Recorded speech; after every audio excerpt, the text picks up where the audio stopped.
안녕하세요. 닥터 유 유태우입니다. 오늘의 주제는 관계 트라우마 완치 훈련입니다. 관계에 의한 마음의 상처라고 얘기할 수 있겠죠. 그게 이제 세 가지 요소로 구성되는데요. 첫 번째가 과거에 관계에 의해서 마음의 충격으로 고통을 겪었습니다. 이게 이제 첫 번째고요. 두 번째는 그 고통이 기억으로 남아가지고 현재까지 지속이 됩니다. 네, 기억이 지속이 되는 거죠. 세 번째는 그 기억이 현재 내 몸마음에 고통을 줍니다. 그리고 내가 하는 관계, 내가 하는 성취, 그리고 내가 이 사회와 세상을 바라보는 관점에 부정적인 영향을 미칩니다. 이 세 가지 요소가 있을 때 관계 트라우마라고 하죠. 어떤 관계 때문에 관계 트라우마가 일어나게 될까요? 네. 첫 번째가 이제 어렸을 때 부모로부터 일어날 수 있습니다. 아이가 부모를 필요로 해요. 그때 부모가 없었을 때도 트라우마가 있을 수가 있고요. 두 번째는 부모가 자녀 교육을 열심히 시키는데 아이의 입장에서는 그게 강압적으로 느껴져요. 네, 이럴 때도 트라우마가 일어날 수 있습니다. 또 부모가 의도치 않게 뭐 언어 폭력이 있다든지 아니면 정말 뭐 체벌을 했다든지 이게 이제 아이들한테는 폭력으로 느껴지는 거죠. 이럴 때도 관계 트라우마가 발생할 수 있습니다. 성장하면서 이제 뭐 학생이 되고요. 소속을 갖게 되잖아요. 네, 소속이라고 하면은 뭐 회사라든지 아니면은 군대를 간다든지 아니면은 뭐 단체에 소속이 된다든지 이렇게 이제 소속을 갖게 되는데 이 소속에서 뭐 왕따를 당한다든지 아니면은 투명인간 취급을 받는다든지 또는 차별을 받는다든지 아니면은 공개적으로 업신여긴과 수모를 받는다든지 아니면은 또 여기서도요 언어 폭력이 있을 수 있고요 또는 또 진짜 폭력을 당할 수도 있습니다. 세 번째는요 친밀 관계. 친밀 관계는 이제 뭐 친구 관계, 아주 가까운 친구 관계 또는 이제 성장에서는 이성 관계 그리고 또 부부 관계, 이걸 이제 친밀 관계라고 하는데요. 여기서도 이제 관계 트라우마가 발생을 합니다. 차였다든지 아니면은 뭐 배신을 당했다든지 또는 뭐 사기를 당하고 착취를 당했다든지 아니면은 억압을 당했다든지 또 여기서도 뭐 언어 폭력을 당했다든지 진짜 폭력을 당했다든지 이런 등등이 관계 트라우마가 발생하는 상황입니다. 요즘은요 이렇게 이제 가까이 있는 사람 말고요 모르는 사람한테도 말과 글로 관계 트라우마가 발생하기도 합니다. 예, 그것을 이제 뭐라 그러냐면은 악플이라고 하죠. 네. 근데 그 악플의 내용이요, 우리가 보통 일상에서 다루는, 일상에서 있는 그런 내용이 아니고요. 굉장히 심각한 그런 표현들을 씁니다. 뭐 저주를 한다든지, 아니면은 증오를 한다든지, 아니면은 뭐 모함을 한다든지, 이런 이제 아주 극렬한 그 언어를 동원해서 언어 폭력을 휘두르게 되는 거죠. 이럴 때 이제 관계 트라우마가 발생을 합니다. 이런 관계 트라우마에 대해서 우리는 보통 어떻게 대처를 할까요? 네. 첫 번째가 이제 원망하기입니다. 누구 때문에 내가 이렇게 됐다라고 원망하기고요. 두 번째가요, 위로 바뀝니다. 네. 그래서 이제 이런 상황을 갖다가 남들한테 얘기를 해요. 그러면 남들도 뭐라 그래요? 야, 그거 너만 그런 게 아니야. 나도 그래. 이렇게 해서 서로 이제 위로 받기를 하죠.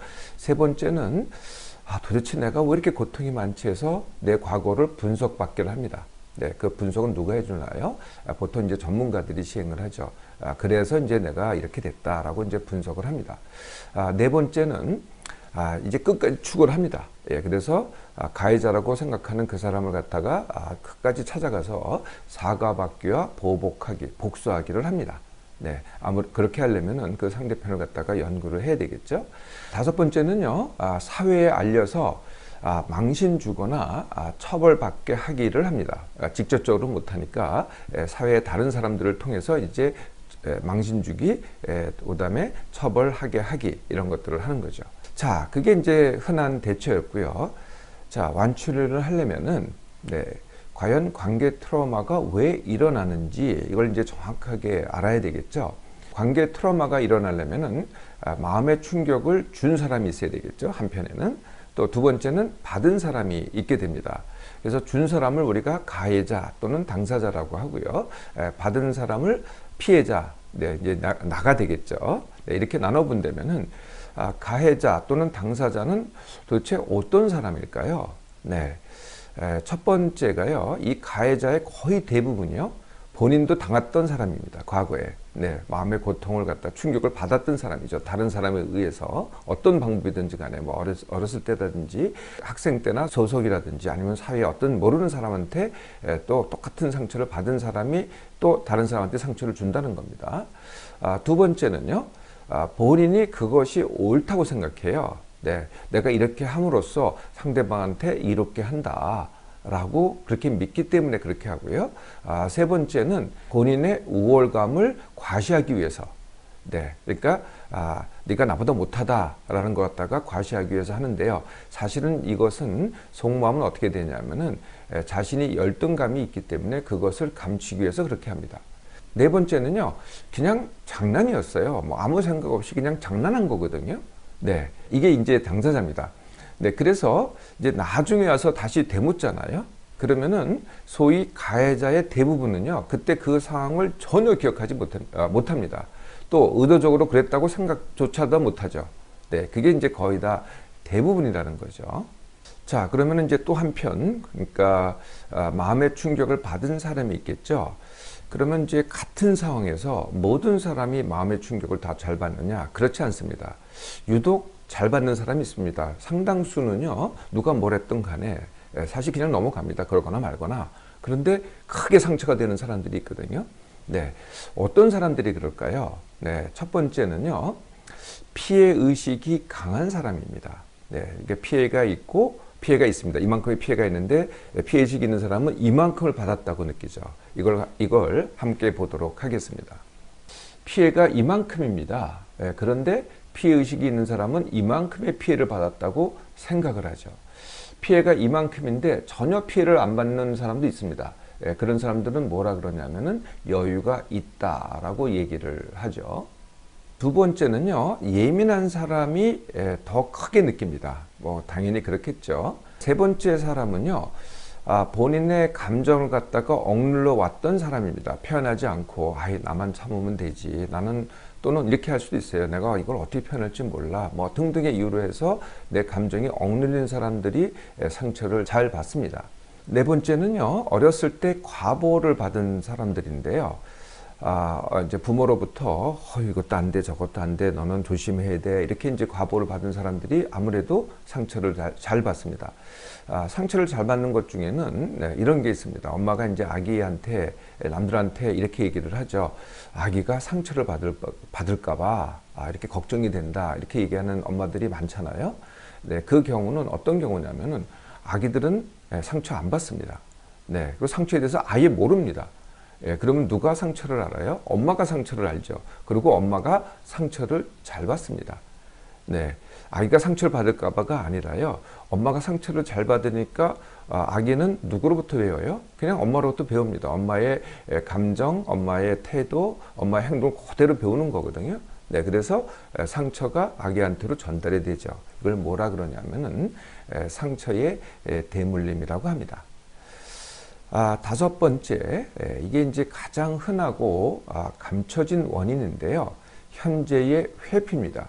현재 내 어려움이 있어요. 내가 하는 일이라든지, 현재 내가 하는 관계라든지, 현재 내가 몸담고 있는 사회라든지, 이럴 때 여러 가지 어려움이 있어요. 부담이 있고요. 이걸 부딪히기가 힘들어요. 그러면 내 속마음이 과거로 갑니다. 네, 과거에 그것 때문에 내가 하기가 어렵다라고 그 과거의 기억을 갖다가 자꾸 되살리게 만들죠. 네, 그러면 어떻게 돼요? 과거의 고통과 현재 회피로 매달리게 되고요. 네, 현재 회피를 정당화하게 되는 거죠. 가해자, 또 피해자인 다 그 원인을 아셨죠? 네, 그러면은 이제 완치 훈련을 시작할 수 있습니다. 완치 훈련은요, 항상 내가 완치 원하기부터 시작합니다. 내가 완치를 원하려면은, 그러니까 나부터 시작하는 거죠.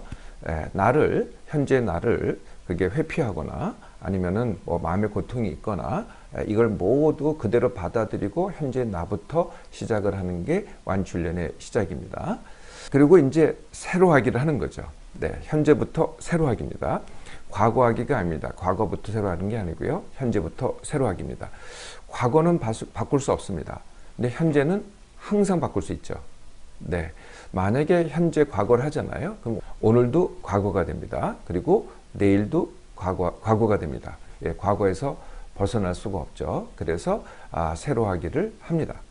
세 번째, 그동안 이것을 갖다가 혼자 마음속에 꽁꽁 감춰놨다면은 남에게 털어놓기부터도 시작할 수 있습니다. 그냥 털어놓는 겁니다. 이거는 뭐 내가 위로받으려고 털어놓는 게 아니고요. 내가 있는 마음을 갖다 그대로 털어놓기, 이것도 할 수가 있습니다.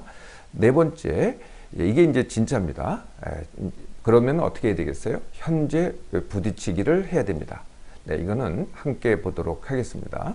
현재가 힘들고 고통스러워요. 네, 과거의 기억에 의해서. 그러면 현재의 힘듦과 고통에 대해서 세 가지 대처 방법이 있습니다. 네, 피하기, 계속 피하기입니다.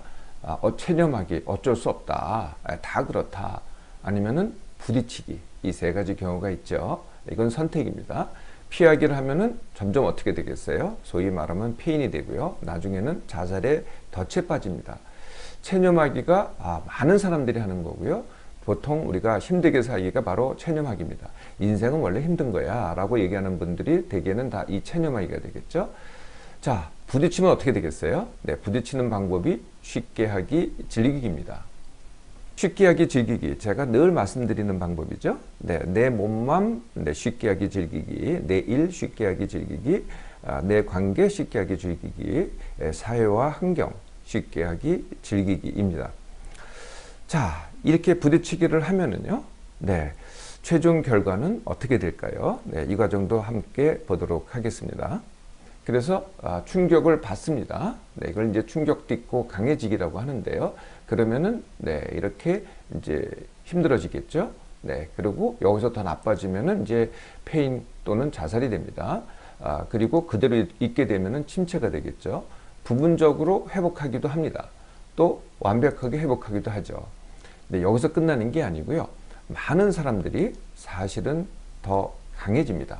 모든 강해짐은 뭐 거저 얻는 게 아닙니다. 타고난 것도 아니고요. 충격과 역경에 의해서 강해지는 거죠. 네, 그래서 똑같은 걸 겪습니다. 근데 어떤 사람은요, 상처로 남아 있고요. 어떤 사람은 그것이 경험이 되고 추억이 됩니다. 이건 무슨 뜻일까요? 네, 이게 바로 선택이라는 거죠. 여기까지 하면은 이제 나를 한 겁니다. 그러면 이제 당사자인 가해자가 있겠죠. 가해자하고는 어떻게 하면 될까요? 네, 가장 쉬운 방법이요. 지금 찾을 수 있다면은 가해자와 만나보고 대화하기입니다. 예, 그러면은 나는 내 쪽에 이제 그 기억이 있잖아요. 그러면 가해자 또는 당사자는요, 본인의 또 기억과 느낌이 있습니다. 예, 그걸 한번 들어보라는 거죠. 예, 그러면은 이제 뭐 사과를 받을 수도 있고, 정말 뭐 보상을 받을 수도 있고, 이것도 저것도 안 통하면은 내가 정말 복수를 선택할 수도 있습니다. 그거는 이제 그 다음에 할 수 있는 거죠. 거의 누구나 관계에 의해서요, 마음의 충격을 과거에 받은 적이 있습니다. 그리고 또 지금도 거의 매일 많거나 적거나 마음의 충격을 받고 삽니다. 예, 그것이 상처가 되거나 트라우마가 되거나 아니면은 경험이 되거나 아니면은 기억이 되는 것은요, 바로 오늘 내가 할 수 있는 선택입니다.